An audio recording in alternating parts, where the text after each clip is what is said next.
Queridos, eu queria falar um pouco a respeito do jejum, porque é uma prática espiritual de essencial valor para nossas vidas, da mesma forma que oração em línguas, que nós temos como prática, que a palavra de Deus diz: o que ora no Espírito, ele não fala com homens, mas fala a Deus.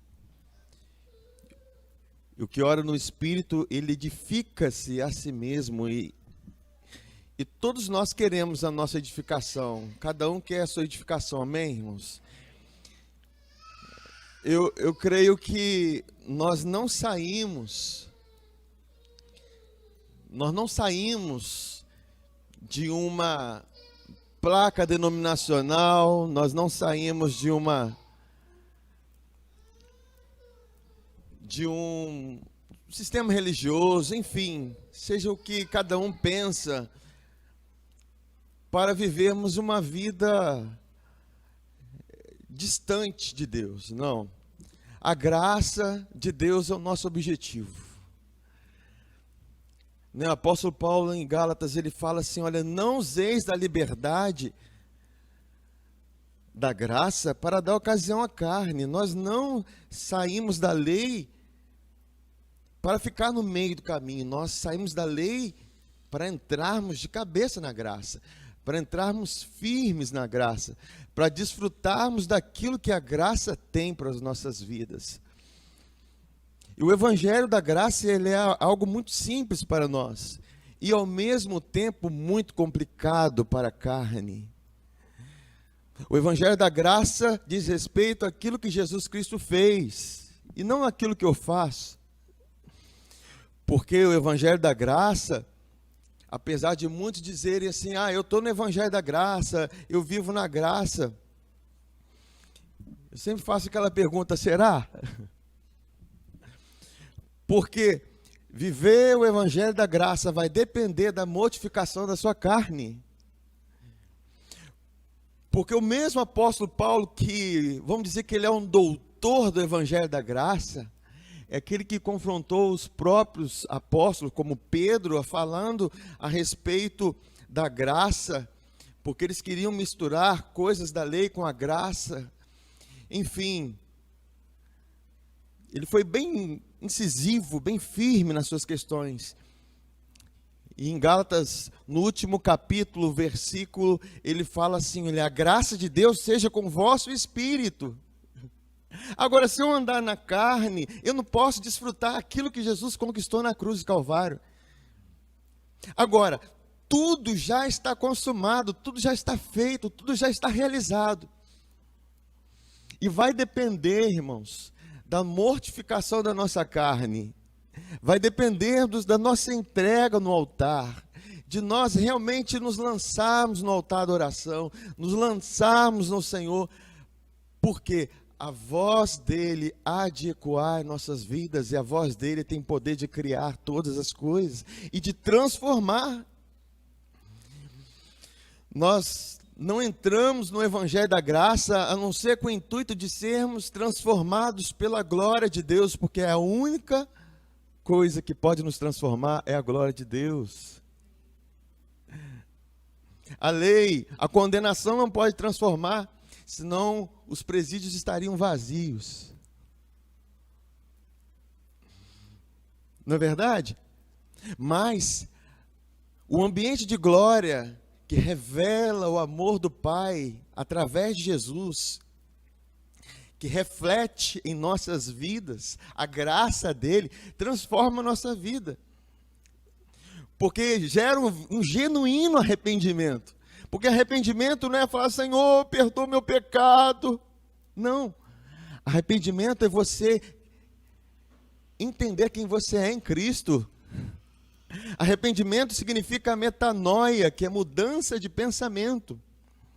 E mudar de pensamento significa mudar de identidade. Entender que você não é carne, entender que você é espírito. E quando você anda em espírito, não tem potestade, não tem principado contra a sua vida. Porque em espírito você já está assentado nas regiões celestiais em Cristo Jesus, acima de todo principado e potestade. Efésios capítulo 2 fala isso. Então a nossa realidade em Cristo é superior a uma realidade carnal ou religiosa. A nossa carne se adapta muito bem à religiosidade. Mas nosso espírito não. O espírito não tem nada a ver com religiosidade. Porque o nosso espírito, ele não se manifesta pelo nosso fazer humano.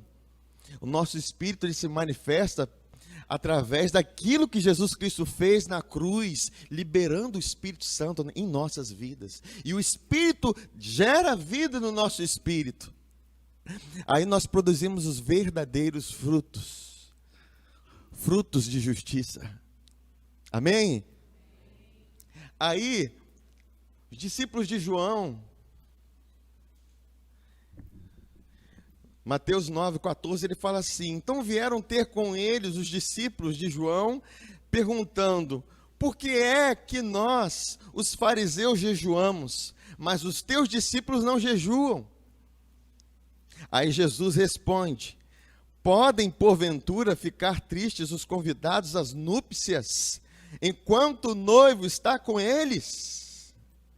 Dias virão, porém, em que lhe será tirado o noivo, e então hão de jejuar.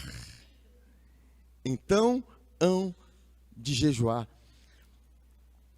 Bem claro esse princípio a respeito do jejum. Quando ele fala que enquanto o noivo estava presente, enquanto Jesus estava com eles, os discípulos não jejuavam, porque eles já estavam em festa. A graça já estava manifesta aos olhos carnais dele. Jesus era a própria graça e a verdade. Então eles não precisavam nem de muita fé, porque Jesus era a pessoa materializada de Deus na frente deles. Amém? Quantos creem que no momento de ceia com Jesus era um momento festivo, é um momento alegre, a ponto dos discípulos que estavam indo ao caminho de Emaús, entristecidos porque Jesus tinha morrido. E Jesus ministrando as Escrituras, falando, apontando, mostrando ele nas Escrituras, desde Gênesis até todos os escritos de Moisés, os profetas.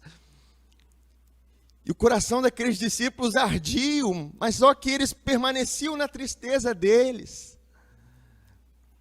E eles não conseguiram notar a presença de Jesus naquele momento. Até o momento em que eles convidam aquela pessoa que eles não sabiam que era Jesus, que estava explicando as Escrituras para eles. E quando Jesus parte o pão, as escamas dos olhos caem. E eles contemplam Jesus. O que aconteceu? Jesus some. Eu falei, vocês não precisam mais de aparência humana. Vocês têm a revelação de quem eu sou nas Escrituras. Eles receberam o entendimento de Jesus e logo voltaram para Jerusalém, porque era o lugar do propósito na vida deles. Então o jejum, ele desperta em nós a presença de Jesus. Você com a presença de Jesus, você não vai temer nada.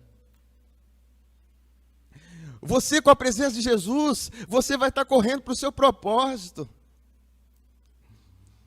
Aí, Jesus fala, olha, porque eu fui tirado, jejuem, jejuem. Porque o jejum, ele não é para alcançar uma vitória.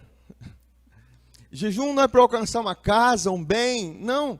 Jejum é para entender quem eu sou nele, é para confirmar que o meu corpo está morto por causa do pecado, mas o meu espírito, ele vive por causa da justiça. É uma declaração de luto que o espírito segura, dizendo, a carne está morta. Pastor, luto é... Sua carne não vai te levar a lugar nenhum, a não ser a sua justiça própria. Sua carne só vai levar os desejos da carne, as concupiscências dos olhos, a soberba da vida. Então, a carne, ela precisa ser mortificada. A carne, ela precisa ser mortificada. E o jejum, ele opera a mortificação na nossa carne. Amém?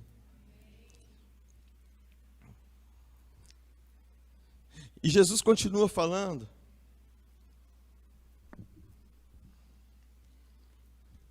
XVI. Ninguém põe remendo de pano novo em vestido velho, porque semelhante remendo tira parte do vestido e faz maior a rotura. Vamos entender esse princípio?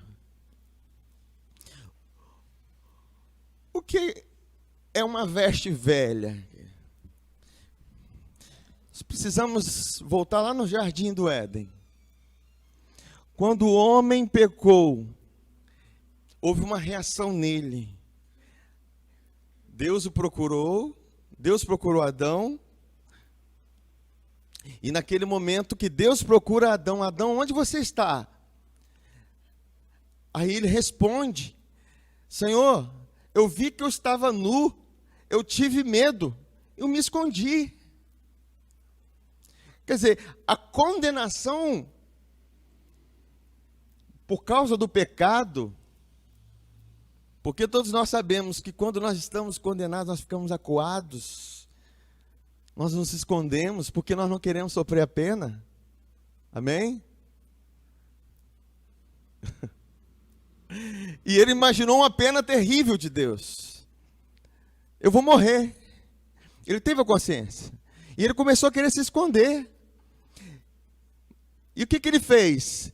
Ele havia feito um vestido velho para ele. Folhas de figueira. O primeiro ato de religiosidade, cozer folhas de figueira. Quer dizer, querer tapar sua nudez com suas obras. Querer esconder sua feiura com seus feitos. Não é assim que muitos fazem? Eu faço boas obras, eu sou uma pessoa boa. E querer se justificar com isso, isso é veste velha. Aí ainda fala assim, eu faço boas obras e tenho Jesus na minha vida. É remendo. Graça com lei não resolve. Vai surgir mais escândalo. Ou é graça, ou é lei. Ou é quente, ou é frio. Porque morno, Jesus vomita. Todo mundo lembra disso? Eu sou de Jesus. Aí começa a se justificar por obras. Remendo de pano novo. De veste velha, remendo de pano novo em veste velha. Amém? O que eu preciso então? Eu preciso de vestes novas.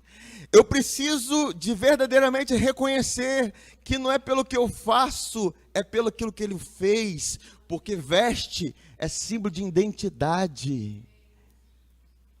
Veste, quando o rei, uma parábola que Jesus comentou de um rei, irmãos, que chamou para a festa, fala dos judeus que não aceitaram o convite, estavam cheios de afazeres, cheios de coisas. E de repente o rei não chama bom, chama mal, chama qualquer um, chama aqueles que estão lá na beira do caminho, chama os pecadores, chama eles. E de repente na mesa ele percebe uma pessoa que não estava com veste nupcial. Por quê, irmãos? A nossa veste é veste de justiça, é veste daquilo que Jesus Cristo fez, é veste comprado com sangue, é veste porque ele ficou nu na cruz, é veste porque não é pelo que eu faço, é pelo que ele fez. Aí, o jejum, ele vai operar o quê? Ele vai apontar em mim aquilo que é veste velha. Eu vou querer tirar a veste velha e vestir o novo. Porque veste velha não cabe em filho de Deus.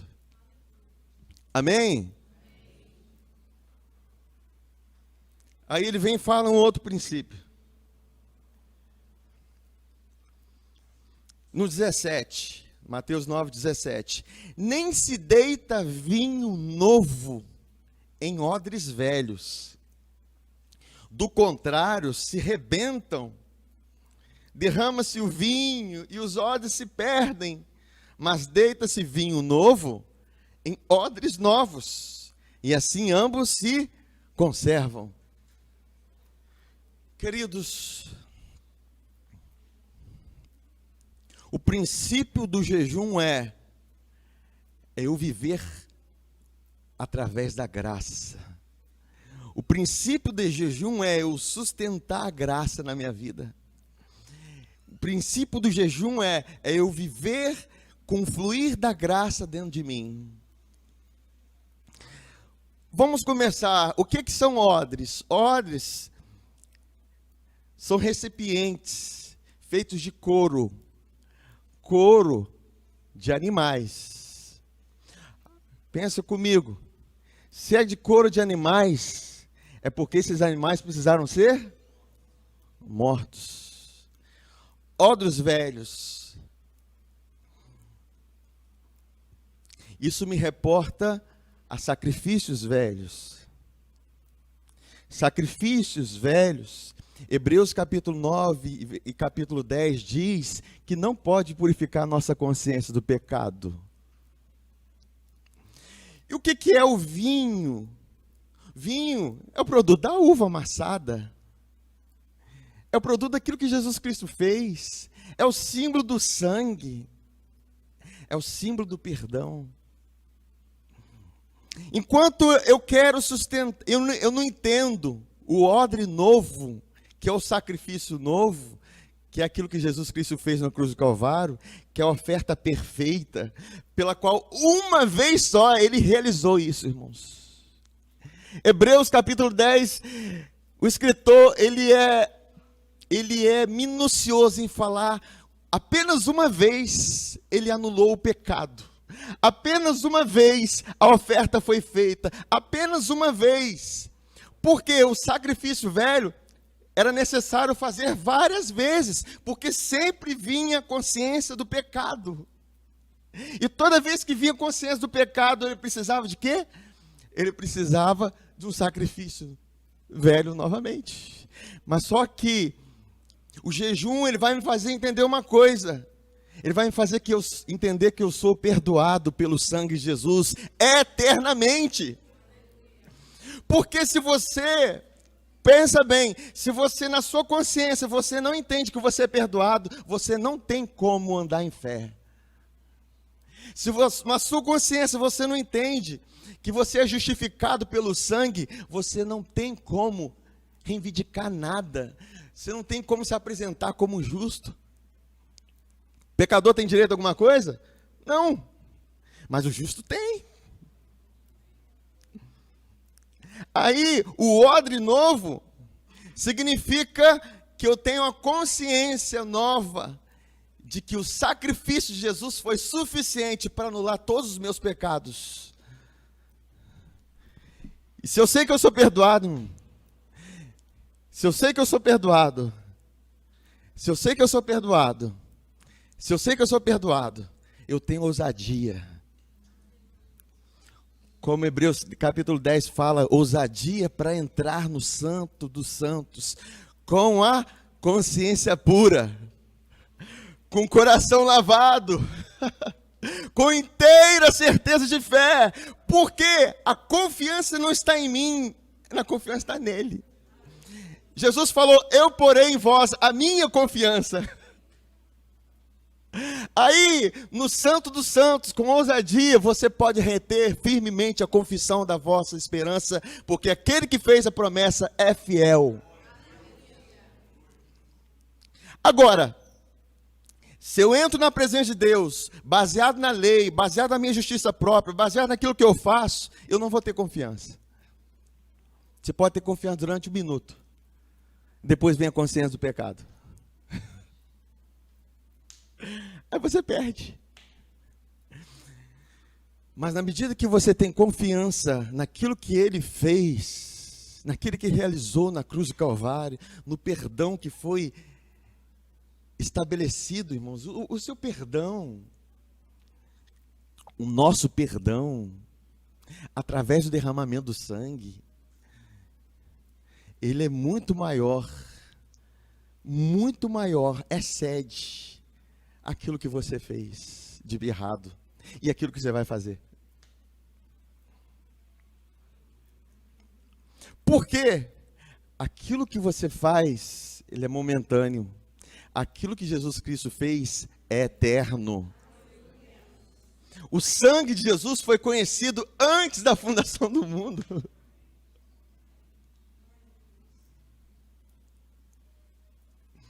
Deus quer tirar a sua consciência de pecado, porque às vezes a gente acha assim, eu estou arrependido, com aquela consciência. A gente faz aquela cara de santo, de justiça própria, a cara de bonzinho. Arrependimento não é isso, querido. Arrependimento é você ter a consciência que você não é carne, mas você é espírito. É consciência de que você é perdoado pelo sangue de Jesus Cristo. É consciência de que você já é lavado. A graça foi derramada sobre todos os homens, sobre as prostitutas, sobre os assassinos, sobre os ladrões, sobre todos foi derramado. Pastor, então por que eles estão fazendo isso? Porque eles não conheceram a graça. A graça vai trazer a realidade que eles são em Cristo. Eles vão entender que não é por causa da justiça própria. O mundo está cheio de justiça própria. A religião está cheia de justiça própria.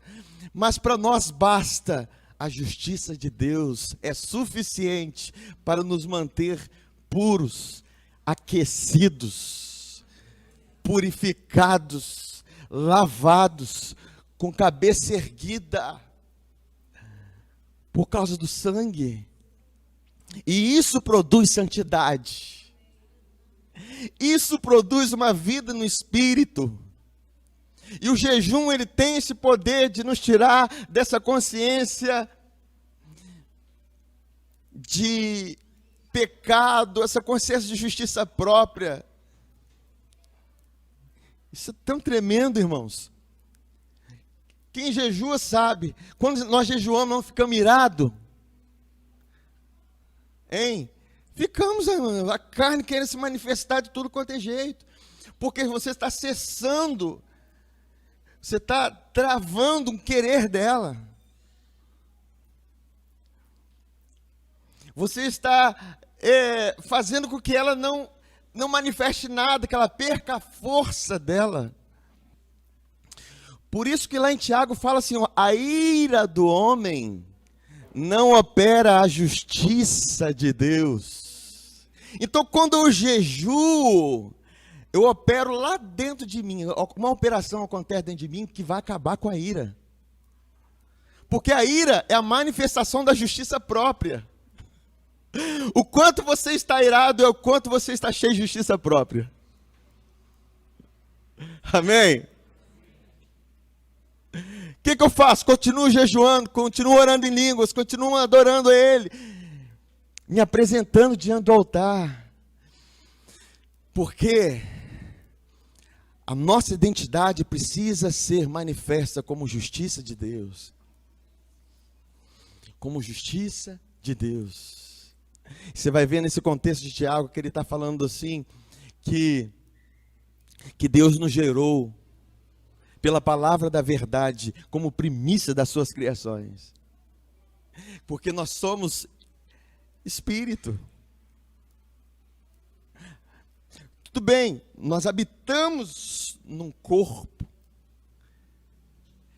Possuímos emoções. E essas emoções é o nosso alvo. Elas precisam ser vencidas. E elas são vencidas através da minha entrega ao Senhor, de minha rendição a Ele, não por causa do esforço. Quem aqui tem poder de mudar a si mesmo? Tem gente que já tentou mudar de tanto quanto é forma. A única coisa que ele conseguiu mudar foi a sua aparência. E é reversível. Reverte ainda mais. Mas você é consciente daquilo que você é nele, você é transformado de glória em glória, na imagem, na imagem, na imagem, na imagem. Você foi predestinado para isso, para ser conforme a imagem de Jesus Cristo. O nosso propósito original é ser a imagem de Jesus Cristo. Ele nos predestinou, Romanos capítulo 8. Agora, não pense que aflições não vão vir. Não pense que lutas não vão se levantar, porque todos aqueles que querem viver piedosamente diante do Senhor, vão padecer perseguições, vão padecer aflições. Por quê? Você está indo para uma direção, a sua carne está querendo ir para outra, isso gera conflito. Aí você jejua, jejua, jejua, jejua. O jejum é para isso. Não é para, como eu volto a falar, não é para alcançar algo de Deus, é para eu entender aquilo que Jesus já alcançou para mim. Amém? Glória a Deus. Irmãos, essa carne nossa dá um trabalho daqueles. A nossa carne não gosta de adorar em meio às tribulações, irmãos. A nossa carne gosta, olha lá, adorar na hora que uma coisa boa acontece. Na hora que alguém está de cara feia para você, quero ver você adorar. Na hora que alguém pisa no seu carro, quero ver você adorar, louvar. Aí você dá um jejumzinho para ela. Por quê? Porque melhor na casa onde tem luto, o luto da carne, a mortificação da carne, do que na casa onde tem festa, onde os prazeres da carne são evidentes. Porque a verdadeira festa acontece dentro de nós quando a carne está em luto, quando a morte está operando na nossa vida. Em vós opera a morte, em nós opera a morte, para que a vida de Cristo se manifeste. E Ele quer manifestar a vida dele. Você não está aqui para manifestar a sua herança genética. Você está aqui para manifestar a sua herança celestial. Amém?